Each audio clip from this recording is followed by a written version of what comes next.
आपण पाहत आहात जीसस इंडिया टीव्ही, चॅनल जे देवाकडून आहे, चॅनल जे स्वार्था गाजवतं, चॅनल जे लोकांचे जीवन परिवर्तन करतं. पाहत राहा, लाईक करा, शेअर करा आणि सबस्क्राईब करा. या सेवा कार्याला अजून वाढवण्यासाठी तुम्ही हातभार लावू शकता व आम्हाला तुमची आर्थिक मदत करू शकता. ऑनलाईन पेमेंटसाठी खाली दिलेल्या QR कोडला स्कॅन करून आपलं दान देऊ शकता. ख्रिस्तीशूमध्ये आपल्या सर्वांचं पुन्हा एकदा स्वागत करतो. महिमा देतो प्रभूला आजच्या दिवसाबद्दल. सगळेजण एक्साइटेड आहे कारण आजचा दिवस फादर डे. मुळामध्ये कुठलाच डे नसतो, परंतु वर्षात एकदा काहीतरी जबाबदाऱ्या पार पाडाव्यात म्हणून लोकांनी हे डे निर्माण केलेले आहेत. जर आहेत तर त्या निमित्तानं बापानं काय करावं, मुलांनी काय करावं ते पण समजून घेणं फार गरजेचं आहे. आणि म्हणून वास्तविक पाहता देवानं, मी सूरज बरोबर चर्चा करताना म्हटलं हे उलट कसं काय झालं. पहिले मदर डे आणि मग फादर डे. वास्तविक पाहता पहिला आला आदाम, मग आली म्हणजे पहिलं कोण आलं, बाप, मग कोण आली, आई. परंतु मानवी कल्पना, आणि ते पण बघा मे महिन्याच्या सेकंड वीक मध्ये आणि फादर डे जून महिन्याच्या, किती दुय्यम दर्जा. आणि बिचारे बाप काहीच बोलत नाहीत. मग ती सूरजने कविता ऐकवले 4 शब्द नाही का, ते सहन करण्याची ताकद. मुळामध्ये देवानं पिता बनवत असताना या पित्याला पहिल्यांदा निर्माण केलं, ज्याला आदाम म्हटलेलं की पहिला पिता बनवला. आणि पहिला पिता बनवत असताना मोठा प्रश्न आहे की दोघा हजबंड वाईफला एकदाच बोलवायला पाहिजे, एकदाच निर्मिती केली पाहिजे. परंतु असं लिहिलं की देवानं पहिल्यांदा आदाम बनवला आणि या आदामाला त्यानं पित्याचं अंतःकरण कसं आहे दाखवण्यासाठी काही दिवस घालवले बरं का. मग त्याच्या समोर वेगवेगळे पशु पक्षी प्राणी, या प्राण्यांच्या जोड्या, त्यांची नावं, म्हणजे निर्माण केलेले पशु पक्षी प्राणी यांना नावं देत असताना यांच्याकडं असणारं अंतःकरण, जे बापाचं अंतःकरण, आईचं अंतःकरण कसं असावं, त्याच्यासाठी या जोड्या त्या ठिकाणामध्ये प्रभूनं क्रिएट केल्या आणि त्याला नावं द्यायचं काम दिलं. आणि मग देवाला कळालं हा जो व्यक्ती आता परफेक्ट झाला की ज्याच्यासाठी अनुरूपशी सहकार्याने मी निर्माण करेल आणि त्याच्यापासून पितृत्व आणि मातृत्व सुरू होणार आहे. परंतु निर्माण करत असताना बापाचं अंतःकरण, पवित्र शास्त्रामध्ये येशू स्वतः देवाला म्हणतो, हे माझ्या स्वर्गातील बापा, हे माझ्या स्वर्गातील बापा. आणि एखादी मागणी मान्य करण्याच्या अगोदर त्याची प्रार्थना काय होती माहिती का, हे बापा तू माझं नेहमीच ऐकतो. बापानं नेहमीच ऐकलं पाहिजे. जर येशू ख्रिस्त म्हणतो की तू माझं नेहमी ऐकतो, परंतु आता लेकरांना एवढा आनंद झाला, आमचा बाप आमचं ऐकत नाही हो. परंतु एक वचन वाचल्यावर तुम्हाला समजेल. खरं तर वास्तविक पाहता आम्हाला मुख्य भागाकडे जाणं गरजेचं आहे, परंतु जेवढी आपल्याला पाहता येईल इपिस्कराचं पत्र 6 अध्याय 1 आणि 2 वचनामध्ये जिथं असं म्हटलं की बापानं लेकरांचं ऐकायला पाहिजे. मुलांनो प्रभूमध्ये तुम्ही आपल्या आई बापांच्या आज्ञेत राहा. जसं येशू म्हणतो की हे बापा तू माझं नेहमी ऐकतो.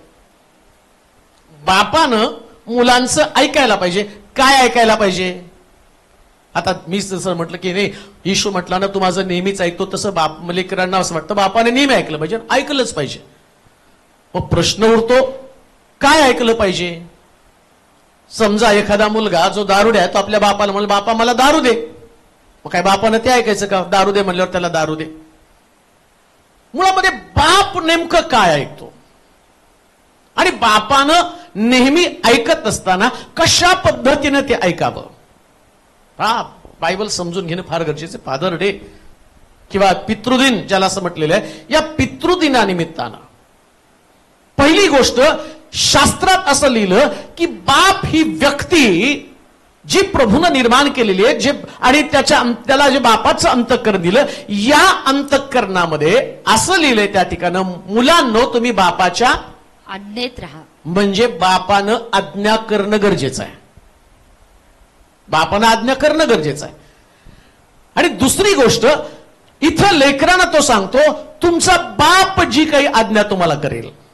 ऐका बरं का, ईशू म्हणतो ना, हे बापा तू माझं नेहमीच आहे. आता बापानं त्याला आज्ञा दिली, माझ्यासाठी तू क्रुसावर जा, माझ्यासाठी तू बलिदान कर, माझ्यासाठी अर्पण कर, ही आज्ञा प्रभूनं त्याच्या पुत्राला दिली आणि पुत्रानं बापाच्या आज्ञेसाठी क्रुसावरती बलिदान दिलं.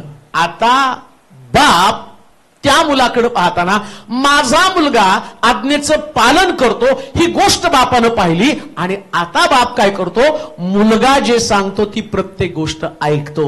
बाप कधी ऐकतो माहिती का, मुलगा आज्ञेमध्ये राहील. लेकरानं बापाच्या आज्ञेमध्ये राहिलाच पाहिजे.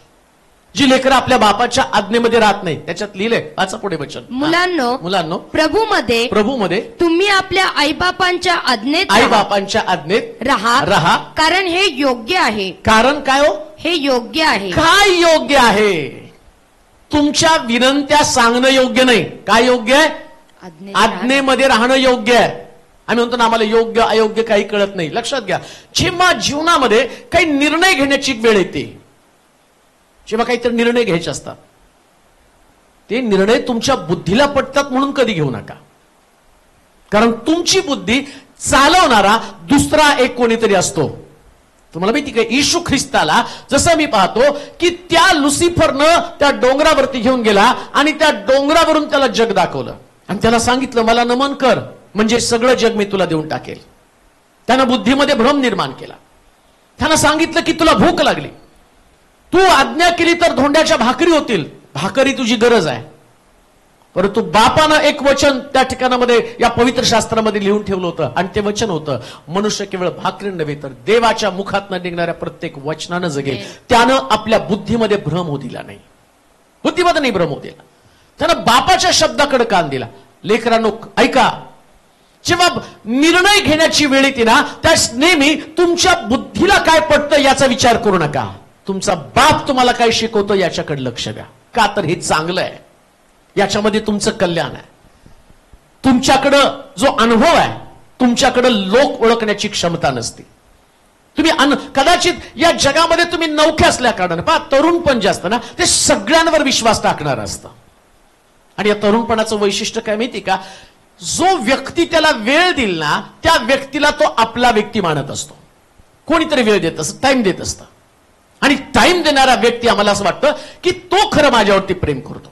मग माझा बाप मला टाइम देत नाही. तुझा बाप टाइम कसा देईल? तुझ्या बापानं जर तुला टाइम दिला ना, मग तुझं पोट कसं भागणार आहे, तुझं एज्युकेशन कसं होणार आहे, तुला सगळ्या वस्तू कशा मिळणार आहे. लेकरं म्हणतात ना, तुम्ही आम्हाला टाइम देत नाही, तुम्हाला टाइम. ठीक आहे, मी टाइम देत नाही, तू कामाला जा आणि तू कामाला आल्यावर मी तुझ्या शेजारी बसतो. चालतं का? तुम्हाला लागतं वस्त्र, तुम्हाला लागतं शिक्षण, तुम्हाला लागतं चांगल्या वस्तू. या सगळ्या वस्तू कोण पुरवणार आहे? बाप पुरवणार आहे.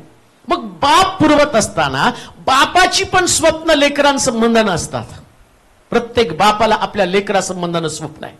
जगामध्ये अस्तित्वात असणारा पिता हा कधी स्वतःचं स्वप्न जगत नाही. जेव्हा तो बाप बनतो ना, तेव्हापासून त्याची स्वप्न त्याची लेकर असतात. तुम्ही माझा सन्मान केला, माझा सत्कार केला, मला पण ते घ्यावंसं वाटलं. सूरज आल्याला म्हटलं, आज पहिले आम्ही तुमचा सन्मान करतो, तुम्ही आमची बाप आहे. मग मला पण ती जाणीव झाली, नाही बाप असणं ही गोष्ट सगळ्यात वेगळी आहे. मी एवढ्या लेकरांचा बाप आहे. बरं, तुमचाच बाप नाही, महाराष्ट्रामध्ये सगळ्या जे लोक फॉलो करतात त्या सगळ्यांचा बाप आहे. सगळ्यांनी मला हॅपी फादर्स डे केलं. मग माझ्या लक्षात आलं की बाप म्हणून माझं प्रत्येक व्यक्तीसाठी प्रार्थना आहे. प्रत्येक व्यक्तीसाठी. एक व्यक्तीकडे मी पाहतो, एक परिवार, एक कुटुंब, एक साधारण लेकरू, त्याच्याकडे पाहत असताना माझ्याकडे बापाचं अंतःकरण असतं. काय अंतःकरण असतं? माझं एक स्वप्न आहे. काय बापाचं स्वप्न आहे? काय बापाचं स्वप्न आहे? माझं स्वप्न एकच आहे, प्रत्येक व्यक्ती पित्याकडे आकर्षित व्हावा, देव त्याला समजावा, प्रभूचं राज्य त्याला समजावं. आणि एक बाप म्हणून मला आठवतं की दिवस रात्र माझ्या डोक्यामध्ये काय विचार चालत असतील. माझ्यावरून मला कळतं की बापाचे विचार लेकरासंबंधानं काय चालू असतील. रात्रंदिवस माझ्या डोक्यामध्ये काय विचार असतात की कोणीच व्यक्ती माघारी जाऊ नये, एवढंच एक विचार रात्रंदिवस. काय रात्रंदिवस माझ्या अंतःकरणामध्ये खळबळ चालू असते. मी पाहतो प्रत्येक व्यक्तीचं वागणं, त्याचं वर्तन, त्याचं जीवन, त्याचं प्रार्थना, त्याचं भरकटणं, त्याचं प्रभूकडे बोलणं, या सगळ्या गोष्टीकडे आणि बारकाईने लक्ष असतं. समजा एखादं लेकरू, मी आज सकाळी विचार करत असताना मला त्या उधळ्या पुत्राच्या बापाचं आठवण झाली की उधळ्या पुत्राचा बाप, त्याचा मुलगा त्याच्या जवळ असताना सुद्धा या मुलाकडे त्याचं लक्ष नाही, पण बाप म्हणून त्याचं लक्ष कोणतं? उधळलेला मुलगा. आणि त्या उधळलेल्या मुलाकडे त्याचं लक्ष लागत असताना असं लिहिलं की बाप आपले डोळे लावून बसलेला होता. डोळे लावून बसलेला होता. त्याच्या मुलानं सगळी संपत्ती काढून घेतली, उधळली, कसबिनी बरोबर उद्ध्वस्त करून टाकली सगळी प्रॉपर्टी, आणि त्यानं घालवून टाकली, आणि शेवटी भिकारी झाला, कप्पल्लक झाला. तरी त्याच्या बापाचे डोळे त्याच्याकडे लागलेले आहेत. आणि तिकडं पहा, बापाचं अंतःकरण मी तुम्हाला सांगतो, इथं शास्त्रात असं लिहिलं की तुमच्यासाठी चांगलं काय, तर तुम्ही त्याच्या आज्ञेमध्ये राहणं. आता या मुलाला, या दोन मुलांपैकी दोघांना पण बापानं संस्कार केले होते, आणि त्यांनी सांगितलं होतं बापाचं घर सोडू नका. एका मुलानं आज्ञेचं पालन केलं नाही आणि तो बाहेर गेला, संपत्ती उधळली, आणि संपत्ती उधळल्यावरती त्याच्या वाटेला काय आलं? बापाचं शिक्षण माहित नसल्या कारणानं, बाप काय त्याला समजलं नसल्या कारणानं, मी तुम्हाला सांगितलं, जे त्याला वेळ देतील त्याला असं वाटतं ते माझ्यावरती प्रेम करणार आहे. त्याच्या मित्राने त्यांना वेळ दिला, पण लक्षात ठेवा, मित्र चांगल्या स्थितीमध्ये वेळ टाइम देतात, पण ज्यास तुमची वेळ वाईट असते ना, त्याचे मित्र साथ देत नाही, पण साथ देतो त्यास फक्त बापच देतो. प्रियानो, का? कारण बापाचं अंतःकरण सगळ्यापेक्षा वेगळं आहे. मित्र वाईट काळामध्ये तुम्हाला नाही साथ देणार, चांगल्या स्थितीमध्ये देणार. तुमच्याकडे आरोग्य आहे, तुमच्याकडे पैसा आहे, तुमच्याकडे बुद्धी आहे, तुमच्याकडे ज्ञान आहे, तुम्ही त्यांना समय देता, तुम्ही त्यांना खाऊ देता, तुम्ही त्यांना आणि त्यांच्याबरोबर टाइम स्पेंड करता, त्यावेळेस तुमचे मित्र आहे. बापाचं तसं नाहीये. हा बाप, मुलगा सगळं उधळून आल्यावर तो मुलगा आपल्या डोक्यामध्ये विचार करून येतो, मी बापाला जातो म्हणतो, तुमच्या घरामध्ये मला एक मोलकरी म्हणून ठेवा. बाप मोलकरी नाही ठेवत. बाप काय म्हणतो? माझा मेलेला मुलगा जिवंत झालेला. हे बापाचं अंतःकरण आहे. बापाला कधीच वाटत नाही की आपली लेकरं मरावीत. बापाला कधीच वाटत नाही आपल्या लेकरांचा नाश व्हावा. बापाला कधीच वाटत नाही त्याच्या लेकरांनी डुकरांच्या शेंगा खाव्या. डुकरं खातात ते शेंगा खाव्यात. त्याला असं वाटतं माझ्या, तो म्हणतो नाही का, माझ्या घरामध्ये, माझ्या बापाच्या घरामध्ये भाकरीची रेलचेल आहे. ऐका, बापाचं अंतःकरण काय असतं माहिती का? माझी रेलचेल माझ्या मुलांना मिळावी, माझी रेलचेल माझ्या मुलांना मिळावी. मग तो उधळ्या पुत्र घरी आल्यावर त्याचा भाऊ रुसून बसला, आणि तो रुसून बसल्यावर तिथं तो बापाला काय म्हणतो की बाबा, तुम्ही त्याच्यासाठी एवढी मोठी पार्टी केली, एवढं मोठं आणि सोहळा केलेला आहे, मी तर तुमच्याकडं एवढे वर्ष राहिलो, पण साधं तुम्ही माझ्यासाठी कोकरू कापलं नाही. तो काय म्हटलं, बाबा हे सगळं तुझंच आहे रे. लक्षात घ्या, बापाच्या अंतःकरणामध्ये काय असतं माहिती का? जे आहे ते सगळं तुमचं आहे. बाप कधीच म्हणत नाही माझं आहे. लेकरानं जे करून ठेवलं ना तुमच्या बापानं, हे सगळं तुमच्यासाठी करून ठेवलं. त्याचा कधीच त्या कुठल्या गोष्टीवरती हक्क नाही. त्याच्या डोक्यामध्ये एक स्वप्न असतं, माझ्या मुलासाठी घर करेल, माझ्या मुलासाठी प्रॉपर्टी करेल, माझ्या मुलासाठी चांगलं राहणीमान करेल. रात्रंदिवस त्याच्या डोक्यामध्ये एकच विचार, माझा मुलगा, माझं मूल, माझं मूल, आणि याचं स्वप्न मला पूर्ण करायचं. बापाचं स्वप्न फक्त तुमचं स्वप्न पूर्ण करणं, हे बापाचं स्वप्न आहे. म्हणून पवित्र शास्त्र काय सांगतं माहिती का? तुम्ही आपल्या बापाच्या आज्ञेमध्ये राहा. हे लेकरांचं कर्तव्य आहे. आता लक्षात ठेवा, बाप, आता देवानं या बापाला अशा प्रकारचा दर्जा दिला. सगळ्यात भारी दर्जा कोणाला दिला? बापाला. म्हणून तर मी पाहतो की ज्यावेळेस एसाव आणि याकोब, इसाकाची दोन मुलं, बाप म्हातारा झाला आणि त्याला कळालं की आता आशीर्वाद घेण्याचा समय आला, तर देवानं काय केलं माहिती का? सगळे आशीर्वाद बापाच्या स्वाधीन केले. मला कधी कधी प्रश्न पडतो, बापाच्या का स्वाधीन केले? वास्तविक पाहता आईच्या पण स्वाधीन करायला पाहिजे होतं, परंतु देवानं तसं केलं नाही. आशीर्वाद कोणाच्या स्वाधीन केले? रिबका नाही का म्हणतात, अरे तुझा बाप म्हातारा झाला, तो तुला आशीर्वाद देणार, आणि तो आशीर्वाद देणार आहे एसावाला, तर याकोबा तू काय कर, तू तुझ्या भावाचे कपडे घाल, मी कोकरू कापते, आणि तू जाऊन त्याला कालवण बनवते, त्याला तुझ्या बापाला दे, तुझा बाप खाईल आणि तुला आशीर्वाद देईल. म्हणजे रिबकेच्या हातामध्ये आशीर्वाद नव्हते. आज एक गोष्ट तुम्हाला जाऊन सांगतो, फादर डेच्या निमित्तानं सगळे आशीर्वाद देवानं बापाच्या हातामध्ये ठेवलेले आहेत. मी तुमचा बाप आहे, सगळे आशीर्वाद माझ्याकडे आहेत, माझ्याकडे चाव्या आहेत. मग इकडे तिकडे उड्या मारू नका. मी ठरवलं तर तुम्हाला आशीर्वाद देईल. आमेन म्हणाल का? हा. पण बापाचं अंतःकरण कसं असतं माहिती का? बाहेर गेलेलं लेकरू परत कळपात यावं, हे बापाचं अंतःकरण आहे बरं का. हे कुठल्याच व्यक्तीचं अंतःकरण नसतं. जो बाप असतो त्या बापाला वाटतं की ते आशीर्वाद त्या लेकरामध्ये जावेत. आणि आम्ही पाहतो याकोबाला ते आशीर्वाद मिळाले का? कारण याकोब आपल्या बापाजवळ राहिला. एसाव बापाचा लाडका होता, पण तरी सुद्धा तो रानामध्ये गेला म्हणून त्यानं आशीर्वाद गमावले. जे लेकरं रानामध्ये जगात कुठंतरी फिरतात ना, ते मोठे आशीर्वाद गमावतात. आमच्या लेकरांनी नेहमी बापाच्या अवतीभोवती असावं, इतकं देवानं त्याला श्रेष्ठ बनवलं. मलाकीच्या पुस्तकाकडे आपण जाऊया. पहिला अध्याय. तुमचं टायटल असलं पाहिजे आजच्या उपदेशाचं टायटल, सर्वोत्तम ते बापासाठी. काय टायटल हो? सर्वोत्तम ते बाप. हा. किती लेकरांनी बापाला आज कपडे घेतले हो, मायावरला साड्या घेतल्या भरपूर. एक तर बापानं उठून सांगाव की खरंच माझ्या पोराने आम्हाला काहीतरी घेतलं नाही ना, आणि हंटरने बडवलं पाहिजे. हा. पहिला अध्याय 1 ते 6 ते 8 वचन. पहिला अध्याय 6 ते 8 वचन. परमेश्वर याजकांना खडसावतो.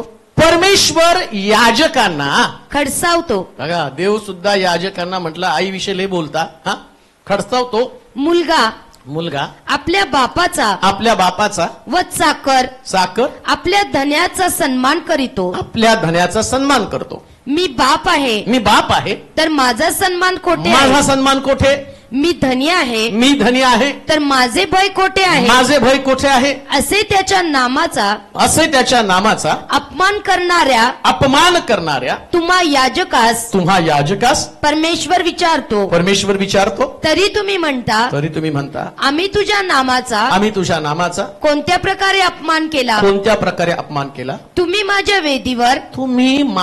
वेदीवर विटाळलेली भाकर चढविता. तरी तुम्ही विचारता आम्ही कोणत्या प्रकारे तुला विटाळविले आहे? तुम्ही म्हणता परमेश्वराचे मेज तुच्छ आहे असे तुम्ही बोलता.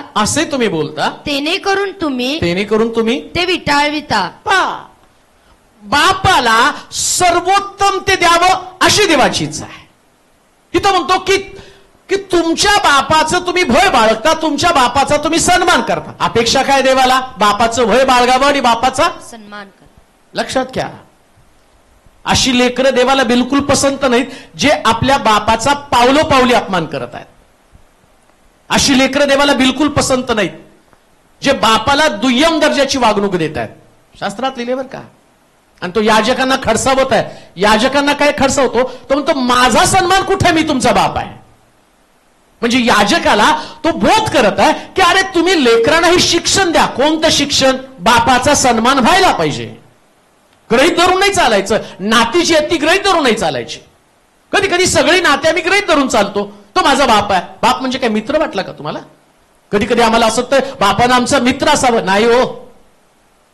हे सायकोलॉजी आणि हे थिसिस किंवा जग जे सांगतं ना, त्याच्यात आम्ही पाहतो बरेच लोक, मुलं मोठी झाली की बापानं मित्र व्हायला पाहिजे. म्हणजे काय व्हायला पाहिजे?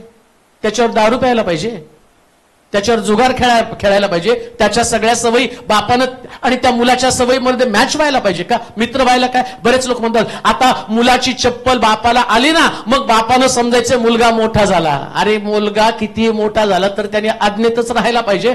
प्रभू येशू ख्रिस्त एवढा मोठा होता तरी बापाला म्हणतो पित्याची इच्छा पूर्ण करणं हेच माझं अन्न, ही त्याचं बोलणं आहे, हे त्याचे शब्द आहे. आणि इथं प्रभू काय म्हणत आहे की मला याजकांना खडसवायचं आहे. काय लिहिलं? वाचा बरं वचन. परमेश्वर याजकांना खडसावतो. मुलगा आपल्या बापाचा व चाकर आपल्या धन्याचा सन्मान करतो. मी बाप आहे तर माझा सन्मान कोठे आहे? तो मुलानं बापाचा सन्मान करावा जसा तो माझा सन्मान करत आहे. याजक देवाचा सन्मान करत आहे. कळतंय का तुम्हाला दर्जा काय बापाचा? याजक जसा देवाचा सन्मान करतो ना, तसं मुलांनी आपल्या बापाचा सन्मान करावा. दुसऱ्या भाषेमध्ये मी असं म्हणेल, देवाच्या मंदिरात आल्यावर तुम्ही ज्या प्रकारचा रिस्पेक्ट देवाला देत आहात, जे भय तुमच्या अंतःकरणामध्ये, परमेश्वराच्या मंदिरामध्ये तुम्ही वावरत असताना तुम्हाला कळतं की देव मला पाहत आहे. आणि देवाकडे पाहताना तुमच्या अंतःकरणातल्या ज्या तीव्र भावना आहेत, काय तीव्र भावना आहेत? देव मला दंड देईल, परमेश्वर मला शासन करेल. आणि शास्त्र काय सांगतं? ज्या बापाकडे तुम्ही पाहता ना, तो म्हणतो की जसा मुलगा बापाचा सन्मान करतो, तो याजकांना म्हणतो माझा सन्मान कुठे आहे? म्हणजे त्यानं बापाला आणि देवाला दोघांना जो दिलेला सन्मान आहे, तर मुलांकडनं सन्मानाची अपेक्षा काय? जसं देवाला सन्मान देता तसं तुम्ही आपल्या बापाला सन्मान द्या. खूप सोपं आहे. देवाच्या मंदिरात येऊन देवाला धन्यवाद देणं, देवाच्या मंदिरात येऊन देवाची स्तुती करणं खूप सोपं आहे. खूप सोपं आहे त्या गोष्टी, ज्या गोष्टी आम्हाला सहजपणे आम्हाला वाटतं की ते देवाला देऊ शकतं. परंतु लक्षात घ्या, बायबल जे देवानं दिलेलं आहे, हे पवित्र शास्त्र देवानं दिलंय. या पवित्र शास्त्राचं वैशिष्ट्य काय माहिती का? हे पवित्र शास्त्र मानवी व्यवहाराशी असणारं पुस्तक आहे. तुमचा देवाबरोबरचा संबंध हा कसा प्रस्थापित होतो? तुमचा एकमेकाबरोबर असणारे संबंध. समजा एखाद्या व्यक्तीने म्हटलं माझं देवावरती प्रेम आहे. मग देवावरती प्रेम असणं म्हणजे काय? आता जसं या ठिकाणामध्ये ब्रदरनी प्रार्थना केली, निरंजन घोडकेनी, की त्यांचं देवावरती खूप प्रेम आहे. नेमकं काय देवावरती माझं प्रेम असणं म्हणजे सारखं माझा विचार डोक्यामध्ये तेच आहे, देव देव देव देव, लोकांना देव समजावा. मग कधी पण बोलायला लागलो देवाविषयीच बोलतो.